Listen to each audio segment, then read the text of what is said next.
The perfect homestand was not to be. They finished this one 6-1. They did take 2 of 3, of course, from the Marlins as we welcome you here to Phillies Post-Game Live, brought to you by Cure Auto Insurance. Amy Fiddle, Ben Davis. And Ben, I know we're going to hear hopefully from Rob Thomson, get an update maybe on Kyle Schwarber. But the big question is, there in the 9th inning, bases loaded, Scott pitching well. At that point, not so much, but he did eventually obviously pitch well. But no Bryson Stott. Why? I mean, no Garrett Stubbs, pardon me. Why? That's a good question. They think they like the matchup of the righty against Scott there. I know Garrett Stubbs went deep on June 15th, I believe it was, to take Scott out of the ballpark, 2-run homer that won the ball game for the Phillies. They just like the matchup of the righty versus the lefty there in that situation. Scott got himself into a big predicament, able to wiggle himself out of it. A lot of Houdiniacs in this game today. I mean, there were a lot of traffic. Phillies 0 for 7 with runners in scoring position, left 10 left on base. So it wasn't the best played game. Phillies bats just Cabrera was good. He was very good. But the Phillies bats just weren't there today. Yeah, they weren't. But it was one that you can look back on the homestand and say there are some positives. Obviously, 6-1, Absolutely. 12 in their last 14 as far as getting the wins. Let's go back over to the ballpark and check in with Tom McCarthy. And Tom, as we cross it over with you, it wasn't meant to be, but you look back on, and Ben said there's a lot of Houdiniacs, a lot of opportunities for the Phillies. That low pitch that definitely looked like a ball in every aspect that we looked at it to Alec Bohm. You don't know if that could have ignited a rally. Obviously, the bases being loaded in the 9th, and then the decision to go with Sosa instead of Stubbs. You know, what do you make of this game? It's just one of those, like, listen, every now and again you're going to get one. Yeah, I think that's what it is, Amy. I agree with Ben. I think Cabrera was really good. I mean, what was surprising to me is that his command had been so wonky during the course of his major league career last year and even this year. He had walked a lot of guys, but he must have fine-tuned something because he found the strike zone here this afternoon, and he found it enough where they went fishing for some pitches. So I thought he was good. I give a lot of credit to him. I give a lot of credit to Kyle Gibson, too. He gave up 3 runs over 6 innings, and it's just that the offense couldn't muster what they've normally mustered, at least on this homestand. So that, to me, was the biggest story, was Cabrera and the way he pitched the Phillies early on. The other part of it, too, and we'll find out in just a little bit about Kyle Schwarber, I mean, that's big when you lose him in the 5th inning. But I think if he felt something, it was good to be cautious because there's still a lot of baseball left to be played to get him back in the lineup as soon as possible. Tom, we talked about Kyle Gibson a little bit before the game. We talked about how well he's been pitching, how well he's pitching against the Marlins today. Didn't have his best stuff. I think he'd be the first one to tell us that. But really able to get through that ball game and really battle. It really shows you his makeup. Yeah, I think, Ben, we've talked a lot about glove side with Kyle, you know, where he was missing glove side during certain stretches early on, and he adjusted to that and fixed that. Today he was missing glove side in the first couple of innings, but still it was an unearned run that he allowed, and he fixed it as the game went on. So could he have gone the 7th inning? Absolutely, but the bullpen's been so good, and they were excellent today. He did what I thought he needed to do. I mean, he battled against a team that, you know, scored the 1 unearned run and capitalized on that one mistake that the Phillies made defensively. But otherwise, I thought he was as effective today as he has been, aside from those first couple innings. So, you know, I think it's a good sign that he's been able to pitch the way he has recently. Tom, it's the Phillies' first shutout loss since June 24th, when they lost, obviously, to the Padres. When they look at this as a whole, I mean, this game, I don't want it to taint the entire homestand, but 6-1 on the homestand, 12 of their last 14. I mean, those are some positives, especially heading into a really big series. Yeah, so, Amy, this stretch of games that they've had, so it was a 7-game winning streak. It started with what I think is the biggest win of the year, with the win over the Atlanta Braves, because of the way they came back and the way Wheeler battled against Charlie Morton. And then it culminated, the winning streak did, with maybe the second biggest win of the year, and that was last night's, the way they were able to come from behind and win that one. This is an excellent homestand. You can get greedy if you want to, absolutely.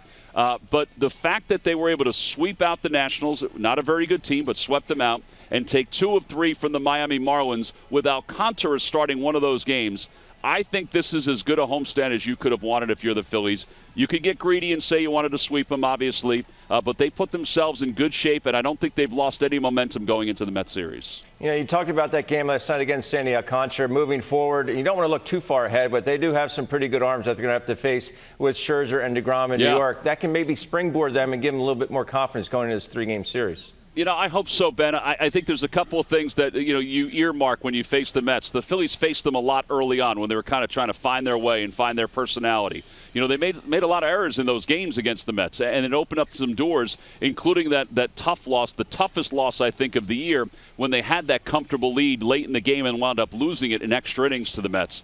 They're a different team now, and I don't think today has voided any of the momentum that they gained during this 7-game winning streak, during this stretch of games where they've climbed up into the number 2 spot in the wild card. I think it's going to be an epic series up in New York, and it's only the first of 2 in the next week. And I can't wait to get back here and to see what this place looks like when the Phillies have those 4 games against the Mets next weekend. Yeah, that's going to be a pretty good one. Now, let's see if they can hold everything until that. As you mentioned, the wild card standings, we're going to check out those in just a minute. Thanks so much, Tom. Thanks, we partner. appreciate it.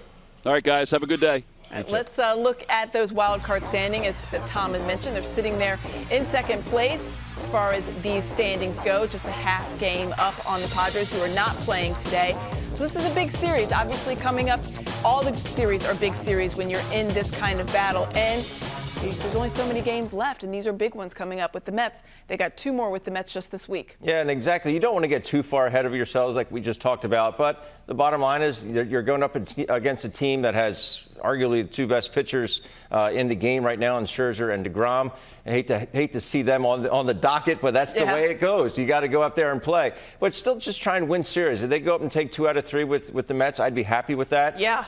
And move forward and get on to Cincinnati. But it's definitely a daunting task, but if there's any team at any particular point in the season that is ready for this particular task, it is this ball club. They have a lot of confidence and momentum on their side right now, and they have a lot of paybacks that they need to fulfill against the Mets because the Mets have owned them this year. It almost looked like it was premeditated that Marsh was coming in to run for Schwarber no matter what. It seemed like I'm going to go have this at bat, and then no matter what happens, I'm done. It's like, Topper, I'm good enough to swing for you, but I can't run the pillars. Yeah, I can't run. So we'll see what happens. Just keep your fingers crossed. That's all we can do. Exactly. Well, let's listen in now to Rob Thomson, who hopefully has an update on Schwarber.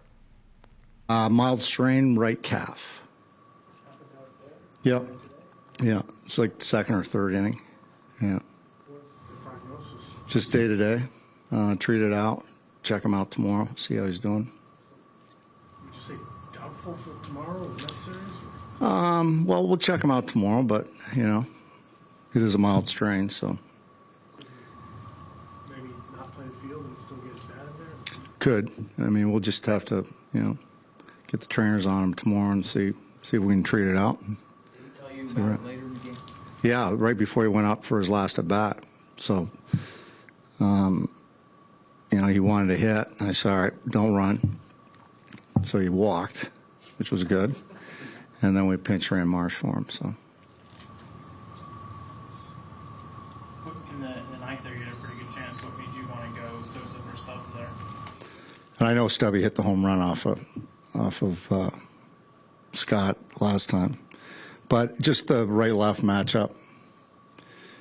And so has been swinging the bat pretty good against left-handers. So. How frustrated were you with the strike zones? Yeah, you know, a little erratic, but I always think that you have to play better to absorb that type of thing. You know what I mean? So, you know, the call to Bohm is the one that kind of stands out, but, you know, it's what it is. You can't do much about it. You can't control it. You just got to battle through it. How do you play better, though, if, like, the same pitch essentially was called a ball early and things like that? Well, what I'm talking about is, you know, don't give them 5 outs in the 2nd inning. Throw strikes. Feel the ball. You know, get good swings at strikes and not worry about the umpire. Talk about the depth of the team with guys heating up and Skura coming back. How important is that if you are without Kyle for a series like this against the Mets? Yeah, I think, you know, probably Veerling's going to play left field, and we're just going to have to, again, have people step up, and that's what they've done all year long, so I expect the same thing. You guys haven't played the Mets since May 29th, and a lot of stuff has happened since then. How eager are you to kind of get a look at them again and maybe measure yourselves against them, since they've been, you know, the best team in the division really from the start? Yeah, I mean, it's always good to play good teams, and we're playing really well right now. in all phases of the game, really. So it should be a good series. Looking forward to it. You mentioned the resilience that you guys have shown. Is that, I mean, is that something real with teams? Are there teams that can overcome things that other teams can't? Yeah, I think so. And not only injuries, but also, like today, they fought and fought right till the end. And we had bases loaded, nobody out in the ninth inning. And Sosa put a really good at bat on him. And I felt really good about Veerling and felt good about Marsh, to tell you the truth. You hit that double early in the game. But, yeah, resiliency on stepping up and picking each other up, and also throughout the course of the game and just staying in the game and keep grinding and keep battling. And these guys are doing that. Thank you. Guys, right out of the gates there, you heard Rob Thomson say right calf strain, listed as day-to-day. He came up to him second or third inning saying, yeah, I feel a little something. He luckily walked, and then that was it. He said it looks like Matt Veerling will play left, but they're hopeful that it's just, one of those things, Ben. Yeah, maybe it's just a little cramp in there. A very hot day again. It's been really hot and humid, so maybe there's a little bit of dehydration there. But he did say strain. That has me cause for a little bit of concern as opposed to a cramp. But we'll see how he feels tomorrow. I'm sure he's going to get a ton of treatment, stay as hydrated as he possibly can, and see what happens tomorrow. But obviously a huge loss if anything more is made of this. But it's just, again, fingers crossed that it's just something that's not going to keep him out of the lineup. Super mild is what the hopeful is. I'd put that in there. It's not exactly what it is. They just called it a mild strain. All right, we're going to Kyle Schwarber. Well, let's check in with him now after he left the game. I mean, it's... just been managing through the last couple of weeks. It wasn't anything serious, and today it just got a little bit tighter, and I just felt if there was a ball hit out in the outfield that I wouldn't have been really serviceable. So just wanted to go up there, take that bat, and see what happens, and get taken out of the game and get it checked out. But it did not happen on one play, like a pop or something? No, it didn't pop, nothing like that. And you've had it, so it's kind of chronic, I guess you'd say. I wouldn't say it's chronic. I haven't dealt with anything kind of like this throughout my whole career. You know what I mean? That bugging you for a couple of weeks?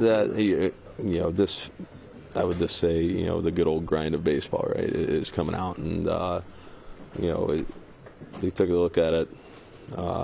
Sounds like it could be a day-to-day thing. And, I'm going to treat it as that. I'm going to try to get back as soon as I can. And, probably won't play tomorrow, but just keep, getting as much work on it as I can and try to be back as quick as possible. Would you even with DH, do you think, or is it, when you run the bases, do you feel it as well? Yeah, to be honest with you, we'll have to just cross it when we get there. I want to be back as quick as I can, and but also don't want to do anything that's outrageous to hurt the team, and also be down for an extended amount of time too. So it's obviously we had a great homestand. We got a big series coming up, and but we got to be smart about it as well. Obviously, there's no good time for it, but is it tough given the timing at the Mets coming up, Schwarber, DeGrom, to potentially miss that series?